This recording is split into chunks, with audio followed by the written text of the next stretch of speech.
Fala professor, tudo bem a todos que nos assistem? O meu grupo ele vai falar sobre o filo Anelida, os anenídeos. Ele é composto por eu, Rafael Thomas Portamaro, Arthur Broco, Alexandre Carreiro, João Coponilo, João Vitor Lopes Matias e Luan Guinho. A gente vai falar um pouco sobre as características dos anenídeos, os seus sistemas e também um pouco de cada grupo. As características dos anelídeos, eles são animais que são invertebrados, de corpo mole, alongado e cilíndrico. O corpo dele é dividido em vários anéis, que é daí que tem o nome anelídeo, né, de anel dividido. Esse filo ele contém mais ou menos de 15 a 16 mil espécies catalogadas. Eles são animais que podem viver em água doce ou água salgada ou solo úmido, né? O principal animal desse grupo, que todo mundo conhece, é a minhoca.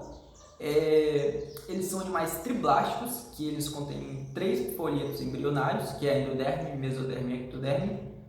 São celomados e têm simetria bilateral.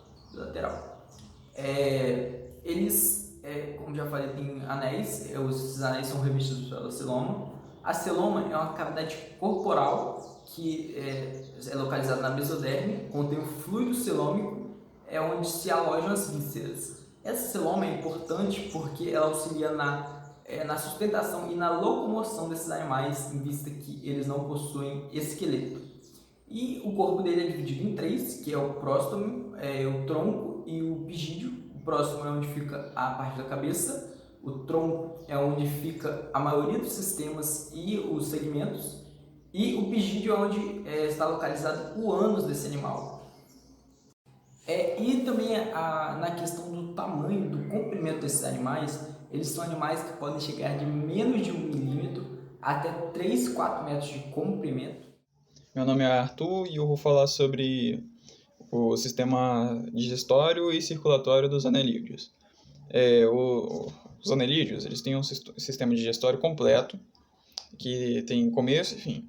Os órgãos que eles têm, tem a sequência que é a boca, o papo, o intestino e o ânus. O alimento, quando eles alimentam, o alimento fica armazenado no papo, aí segue para a moela deles, e lá na moela o alimento é triturado e no intestino que vai acontecer a absorção de nutrientes. E cada espécie de anelídeo tem sua forma de alimentação. Tem anelídeo que são herbívoros, tem anelídeo que são carnívoros, tem anelídeos também que são hematófagos, que se alimentam de sangue, tipo sanguessuga. Aí o sistema circulatório deles eles têm um sistema circulatório fechado, e o sangue ele corre dentro de vasos sanguíneos. No sangue deles tem a hemoglobina, mas não tem hemácia. E é composto por dois vasos, que é tipo um dorsal e um ventral. E também um conjunto de vasos contráteis que pode ser comparado tipo a coração. E é isso aí. E a respiração desses animais acontece de duas formas. A primeira é a respiração cutânea, que ocorre nos animais terrestres. Possuem a pele fina e úmida, o que contribui para a troca gasosa com o ambiente. E a segunda é a respiração branquial, que acontece nos animais aquáticos através das brânquias. E o sistema excretor dos anelídeos, ele é feito através dos nefrídeos e metanefrídeos. Eles estão em pares em cada segmento, eles filtram a hemolinfa e eliminam compostos nitrogenados através de microporos para fora do corpo do animal. E aí, professor, agora então eu vou falar um pouquinho sobre o, o clitero. O clitero ele é uma estrutura reprodutiva presente nos oligoquetos, que são o quê? As minhocas e os sanguessugas, principalmente. Ela é tipo quando ela é usada principalmente na época de reprodução desses animais, porque ela parece uma cintura, um espaçamento que fica inchado ali na minhoca, dá pra ver muito, lá na sanguessuga já não dá pra ver tanto. Mas na minhoca fica, tipo assim, muito evidente isso, que ela é tipo uma cinturinha, a minhoca tá normal, assim. Aí depois tem uma região que aumenta um pouquinho e depois fica normal. Aquilo dali é o clitelo. A principal função do clitelo, como eu já disse, é na parte reprodutiva, porque ela produz um muco que une o macho e a fêmea e não deixa eles se soltarem. E ela também ajuda na secreção que forma o casulo, onde vai estar os embriões, né, os filhotes de minhoca. Então, tipo assim, basicamente o clitelo é isso. E aí, professor? Então, vou falar um pouquinho do sistema nervoso. O sistema nervoso é o sistema responsável por captar, processar e gerar respostas diante dos estímulos aos quais somos submetidos. O sistema nervoso é composto por um tipo de tecido denominado tecido nervoso, o qual possui como tipo celular os neurônios e as chamadas células da glia. Os neurônios são responsáveis pela propagação do impulso nervoso e apresentam como partes básicas o corpo celular, onde está localizado o núcleo, e o prolongamento, onde estão os axônios e os dendritos. O sistema nervoso pode ser dividido em sistema nervoso central e periférico. O sistema nervoso central é formado pelo encéfalo e medula espinhal. E o sistema nervoso periférico é formado pelas glândulas e os nervos e terminações nervosas. O sistema nervoso autônomo apresenta duas divisões, a parasimpática e a simpática. Então, agora a gente vai falar um pouco sobre as classes dos anelídeos. E eu, João Pedro, agora vou falar sobre a classe dos oligoquetas, que são os anelídeos que possuem corpo cilíndrico, longo e com poucas cerdas, que são estruturas que auxiliam na sua locomoção. Que no caso dos oligoquetas apresentam locomoção onde eles se contraem, vão se contraindo para poder se moverem.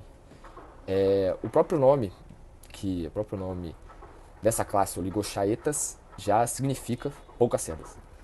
E eles são encontrados principalmente em ambientes terrestres, de solos úmidos, mas também apresentam espécies que podem ser encontradas em ambientes marinhos, em habitats marinhos, tanto de água doce quanto de água salgada. O exemplo, o que todo mundo conhece, que provavelmente é o anelídeo mais conhecido, é a minhoca. Mas também tem uma outra espécie muito interessante que é a espécie do gigante australiano, que é um anelídeo, que é o maior anelídeo de todos, que pode representar até 3 metros de comprimento. Pequenininho, hein? As oligoquetas vivem sobretudo enterradas em sedimentos ou no solo, ou entre a vegetação do fundo. Vou falar sobre a classe poliqueta, que é a maior classe dos anelídeos, possui aproximadamente 11 mil espécies. Essas espécies são predominantemente marinhas, vivem em ambiente aquático. Em sua maioria eles são predadores, devido à presença da mandíbula, eles se alimentam de pequenos invertebrados. Os animais da classe poliqueta possuem apêndices pares, e nesses apêndices são encontrados os parapódios. Os parapódios possuem tufos de cerdas, que estão relacionados tanto com a locomoção quanto com a respiração do animal. Algumas espécies da classe poliqueta fazem uma galeria no solo, se infiltram nela e deixam apenas uns tentáculos para fora do solo.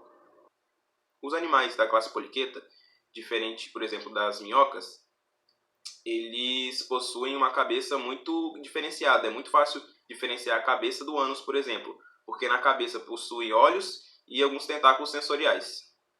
Eu vou falar sobre a classe dos hirudíneos, que tem como maior representante as sanguessugas.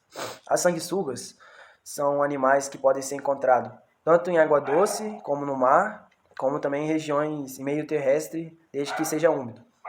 Eles têm o corpo segmentado, possuem sedas. Essas sanguessugas elas são animais predadores, algumas podem ser predadores. Eles são, como o próprio nome diz, eles são ectoparasitas de outros animais. Para se locomover, eles utilizam de um método que é conhecido como mede-palmas. Eles utilizam aquelas duas ventosas, uma em cada extremidade do corpo, e se locomovem desse jeito.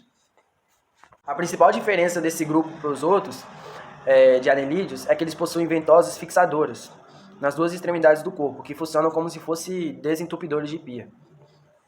Eles são animais também hermafroditas e a reprodução é sexuada. Eles têm o corpo segmentado, clitelo e tem um corpo, não tem cabeça, diferenciado. Uma sanguessuga, ela tem a capacidade de ingerir um peso de sangue 3 vezes maior que seu próprio corpo. e ela pode ficar sem se alimentar até 9 meses antes de se nutrir novamente. E depois de tudo que nós vimos sobre os anelídeos, vamos falar um pouco da importância deles sobre o meio ambiente e para nós seres humanos.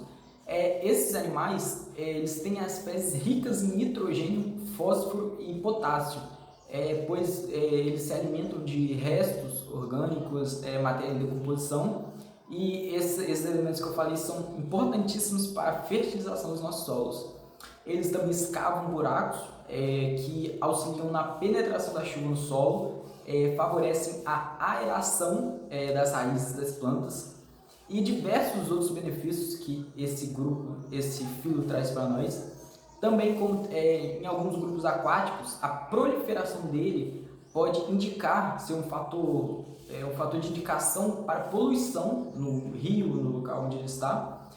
E também diversos fatores. As sanguessugas antigamente era muito utilizada na medicina e hoje em dia ainda é utilizada em alguns povos. E é isso.